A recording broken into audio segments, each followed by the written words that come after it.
Scorpio N और उसके sunroof के साथ आने वाले मॉडल्स। बहुत बड़ी बड़ी प्रॉब्लम जिनमें देखी गई थी, आज ऐसी ही एक प्रॉब्लम मेरे साथ भी हो गई है। हर एक इंसान के आगे डिफेंड किया कि स्कॉर्पियो एन की सनरूफ में कोई लीकेज नहीं है, ये नहीं है, वो नहीं है, और आज इधर एक सिचुएशन क्रिएट हो गई है। इसके बारे में पूरी डिटेल में वीडियो में बात करेंगे हम। जो भी प्रॉब्लम है, जो भी चीज़ें हैं, आपको सब कुछ पता चलेगा। लास्ट तक वीडियो को देखना, आपको हर एक एस्पेक्ट इसका पता चल जाएगा और समझ आ जाएगा। सारी ग्राउंड रियलिटी आपको साथ साथ में दिखा दूंगा।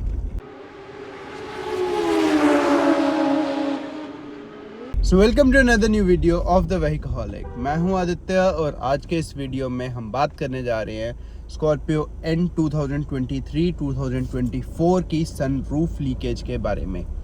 स्पेसिफिकली उन गाड़ियों के बारे में जिनमें सनरूफ आती है, ऑब्वियसली Z6 और Z6 से ऊपर के सारे वेरिएंट्स। अगर ये सारे अपडेट्स आप देखना चाहते हैं तो चैनल को सब्सक्राइब कर लीजिए और बेल आइकन दबा दीजिए, आपको सारे अपडेट्स साथ साथ मिलते जाएंगे।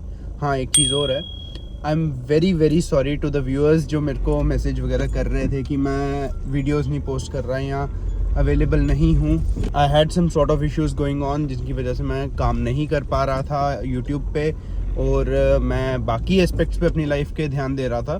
बट चलिए, इन चीज़ों को भी कंटिन्यू करेंगे और वापस से फॉर्म में आना है। आप लोगों की भी हेल्प चाहिए तो अच्छा रिस्पांस दो यार, मैं भी वापस आ जाऊँगा और क्या।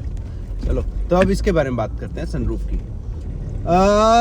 अरुण पवार जी ने बड़ी पहले एक वीडियो बनाया था जिसमें उन्होंने दिखाया था स्कॉर्पियो एन की सनरूफ लीक हुई है। उसके बाद उसके रिस्पॉन्स में महिंद्रा ने भी वीडियो बनाया, हमने भी डिफेंड किया कि हाँ भाई, हमारी गाड़ी में तो नहीं है ऐसी लीकेज वगैरह कुछ भी, या फिर चीज़ें एनालाइज की, समझी, देखा कि क्या है क्या नहीं। उसके बाद अब मेरे एक जान पहचान में ही किसी की स्कॉर्पियो एन में भी सनरूफ की थोड़ी सी लीकेज हुई थी। लाइक गाड़ी के अंदर पानी आया था, वो इधर हेडलाइनर में दिख रहा था कि गाड़ी के अंदर पानी आया हुआ है, बट कोई बहुत ज़्यादा मेजर काम नहीं था। तो उनकी भी गाड़ी का इलाज वगैरह करवा दिया था टाइमली उन्होंने, तो चीज़ें हो गई थी सेटल। बट कल मैंने अपनी गाड़ी की सनरूफ खोली थी। मैं सनरूफ यूजुअली बहुत कम खोलता हूँ और मैं इनफैक्ट ये ब्लाइंड भी खोलना काफ़ी कम प्रेफर करता हूँ कि मुझे धूप से दिक्कत है और धूप आती बहुत ज़्यादा है इसमें से। कल मैंने सनरूफ खोली तो मैंने एक चीज़ रियलाइज़ की कि ऐसे ही मैं बैठा हुआ था गाड़ी में, तो मैं सोच रहा था कि चलो 1 मिनट हाथ लगा के देख लेता हूँ कि क्या सनरूफ में हमारी रबर तो ठीक है ना। मैं बोला भी यही इनफैक्ट करते करते कि भाई अपनी तो रबर नहीं ना निकल रही, और जब मैंने इस जगह हाथ लगाया तो रबर लूज़ थी। अगर आपको दिख रहा है या नहीं मुझे नहीं पता, मैं एक मिनट फ़ोन उठा के दिखा देता हूँ।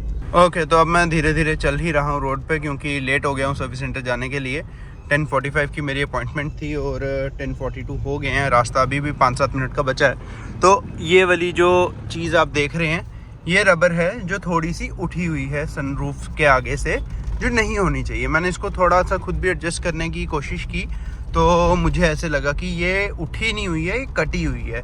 वो जब मैं रुकूंगा तब मैं आपको दिखा दूंगा कि क्या है क्या नहीं, क्योंकि मुझे भी चीज़ कुछ ज़्यादा अच्छे समझ नहीं आ रही। मैंने उसी टाइम अपने सर्विस एडवाइज़र को कॉल किया, सर को समझाई सारी सिचुएशन और उन्होंने कहा चलिए ठीक है, मैं आपके अपॉइंटमेंट कर रहा हूँ, आप कल आओ, गाड़ी दिखाओ, हम देख लेते हैं इसका कि क्या है क्या नहीं। फाइनली इनकी डीलरशिप तो मैं पहुँचा हूँ, अभी काम करवा लूँगा इधर अपना। आई होप लंबा काम ना हो। और ये जो पीछे स्कॉर्पियो चल रही है ना, एक ये अपने सब्सक्राइबर हैं, मिल गए, तो इन्होंने मेरे को हाथ दिया, बताया कि हाँ भाई आपकी वीडियोस देख के ही गाड़ी ली है। सच बोल रहा हूँ, जब इस टाइप की मैसेजेस आते हैं या इस टाइप के लोग मिलके चीज़ें बोलते हैं या कमेंट्स आते हैं ना, खुशी बहुत ज़्यादा होती है। तो thank you everyone for this kind of respect. बाकी अब देखते हैं इसका क्या बनता है, क्योंकि इससे फ़िलहाल दुखी हूँ। तो अगर ये ठीक हो जाती है तो सब सही है, बट अदरवाइज़ मुझे डर लग रहा है इसका, क्योंकि गाड़ी है, बाहर चलती है। अब मैं अगर 1 साल से कम में 20,000 किलोमीटर गाड़ी चला चुका हूँ तो ऑब्वियसली मेरी गाड़ी चलती भी ठीक ठाक है। हालांकि ये मेरी प्राइमरी व्हीकल नहीं है घर की, तो चलती भी ठीक ठाक ही है। तो उसी वजह से डर है कि गाड़ी बाहर अंदर हुई, किसी दिन बारिश होगी तो ऐसे नहीं हो, प्रॉब्लम हो जाए। तो भाई पहले तो टाइम देख लो, 11:56 हुए हैं, मतलब 1 घंटा मुझे इधर लगा है। अब इस गली से आराम से निकलते हैं इनकी, अभी सर्विस सेंटर के अंदर ही हूँ मैं, यहाँ से निकल रहा हूँ। पहले तो 1 घंटे के अंदर अंदर मेरा सनरूफ का इशू भी रिजॉल्व हुआ है। फिर उसके बाद मैंने बंदे से खड़े होकर, मतलब जो सब्सक्राइबर मिले थे उनसे बात चल रही थी गाड़ियों के बारे में ही, तो वहाँ पे भी 10-15 मिनट खड़े होकर बात की है। फिर भी जाके 1 ही घंटा लगा है सिर्फ। तो thanks to the service advisor सारी डिटेल्स मैं आपको गेट क्रॉस करके आराम से रुक के देता हूँ ताकि आपको सारा कुछ समझा सकूँ। ये तो मैं सबसे पहले आपको सनरूफ का दिखा देता हूँ। जो पहले वाली पिक्चर्स होंगी वो भी मैं अटैच कर दूँगा। अब आप देख लो, यहाँ पे सबसे पहले सनरूफ की जो लाइनिंग होती है, जो रबर होती है, ये हमारी लूज़ हो गई हुई थी। मैं एक मिनट एक्सपोजर बढ़ा देता हूँ। हाँ, तो ये वाली जो पार्ट है, ये मतलब जो रबर पार्ट है, ये यार बड़ी डस्ट आ जाएगी इधर से, बट चलो कोई नहीं, ये रबर पार्ट उतर गया था। अब मैं एक मिनट दिखा देता हूँ कैसे, फिर मैं आपको वो पिक्चर्स भी दिखा दूँगा जहाँ पे पहले वाला रबर पार्ट था। ये देखो, यहाँ से आपको ये चीज़ दिख रही है ना, ये चीज़ उतर गई थी। ये चीज़ यहाँ से हल्की सी जो नीचे है, ये अंदर फंसी हुई थी, मतलब निकली हुई थी इधर से और वापस अंदर जा नहीं रही थी। अब आप एक बार पहले वाली पिक्चर्स देख लो जहाँ पे ये मैंने दिखाया हुआ है। अच्छा, तो अब क्वेश्चन आता है कि ये हुआ क्यों। तो उसका सबसे बड़ा रीज़न है, कई लोग जिनकी सनरूफ ज़्यादा खुलती है और लोग बाहर निकलते हैं, आदत होती है कि वो बैक से टच हो रहे होते हैं, रब हो रहे होते हैं, ऊपर नीचे होते हैं। ये पार्ट मूवेबल है, मूव करता है, खुल जाता है, लूज़ हो जाता है। दूसरी चीज़ है जो उन्होंने मुझे मेरे केस में बोली, क्योंकि मेरी सनरूफ से मैं किसी को बाहर निकलना अलाउ नहीं करता, और अगर कोई ऐसी चीज़ हो नहीं रही तो कुछ तो रीज़न है जिसकी वजह से रबर उतरी। वो रबर कह रहे हैं इस वजह से उतरी कि बारिश हुई, गाड़ी धुली, सनरूफ बंद रही, धूप लगी, उसके बाद रबर एक्सपैंड हुई थोड़ी सी, जो कि होती है धूप में, या लूज़ हो जाती है, वैसी चीज़ें होती हैं। उसके बाद इस जगह जब गाड़ी के साथ टच हुई रही, जब फंसी रही इधर पूरी अंदर एनक्लोज रही इसमें, उस टाइम में पॉसिबल है कि वो रबर उसके साथ हल्की सी चिपक गई हो। तो जब बड़ी देर बाद सनरूफ खुली तो ये पार्ट हल्का सा आगे चिपका और खिंच गया, जिसकी वजह से ये बाहर आ गया। तो ये चीज़ काफ़ी ज़्यादा नॉर्मल ही है एक तरीके से, कि हो सकती है, कोई बड़ी बात नहीं है इस चीज़ का होना। वैसे ये गाड़ी वॉश हुई है अभी, चलो कोई नहीं, क्या कह सकते हैं। ये फंसना काफ़ी छोटी मोटी बात है, इसको मैं बहुत बड़ा इशू नहीं कंसीडर करूँगा इस हिसाब से। अब रही बात सर्विस की, तो मेरी गाड़ी चल चुकी है 19,990 किलोमीटर एज ऑफ नाउ, और इसकी 20,000 किलोमीटर्स वाली सर्विस मैं कुछ ही दिन, शायद 3-4 दिन पहले करवा के गया हूँ, जिसकी वजह से मुझे डाउट था कि उसी सर्विस में हो सकता है कि ये सनरूफ का कुछ इन्होंने किया हो, कुछ थोड़ा बहुत हिलाया हो, जिसकी वजह से ये हुआ। अब इतना समझ आ गया कि हो सकता है ये उससे पहले का हुआ हो सकता है उसके बाद हुआ हो, क्योंकि ये बस रबर चिपकी हुई थी और मैं sunroof as I have already told कि नहीं ज़्यादा खोलता, तो उस वजह से कुछ हुआ है। चलो ठीक है, ये वाला इशू भी रिजॉल्व हो गया। अब 20,000 किलोमीटर्स की सर्विस, ऑनेस्टली मैं इस सर्विस पे आया, मैं एक दोस्त के साथ आया था, और मैं बैठ के पूरा दिन ब्रेनस्टॉर्म करता रहा कि यार मेरे को गाड़ी में इशू क्या आ रहा था, कोई इशू आ रहा था, ये है वो है, कि क्या बताऊँ इनको, कुछ रिपेयर करना है, कुछ सेटल करना है।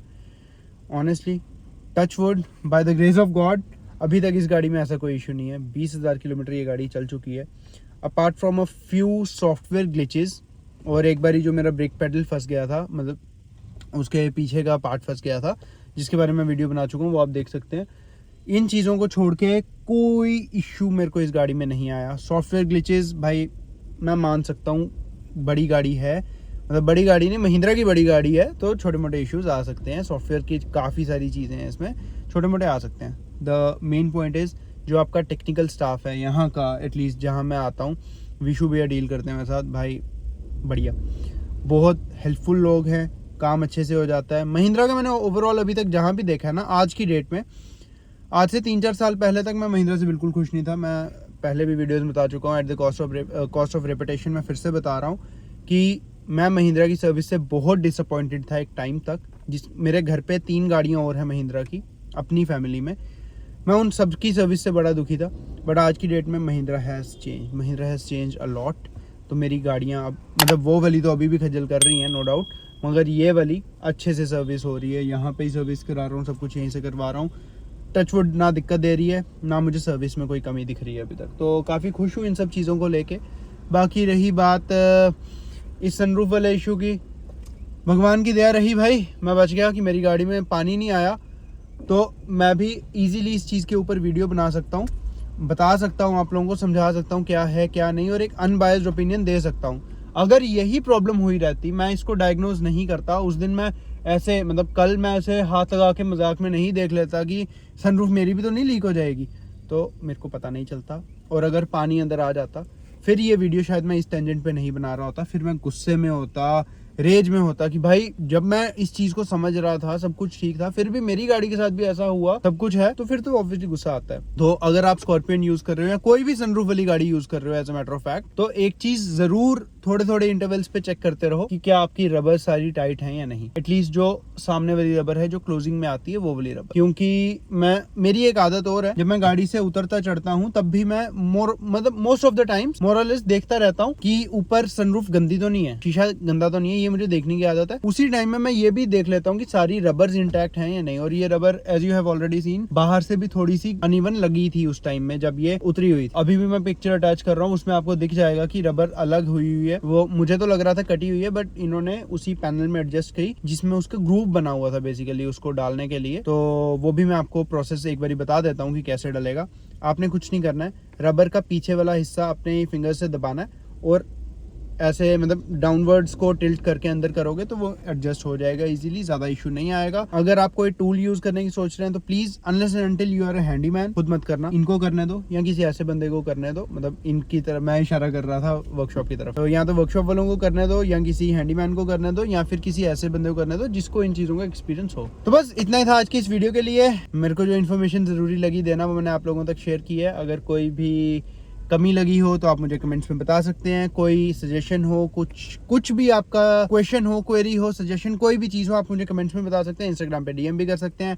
Thanks for watching. मिलते हैं अगले किसी ऐसे वीडियो में एंड आई प्रॉमिस अब से वीडियोस रेगुलरली आएंगे। Okay, bye bye.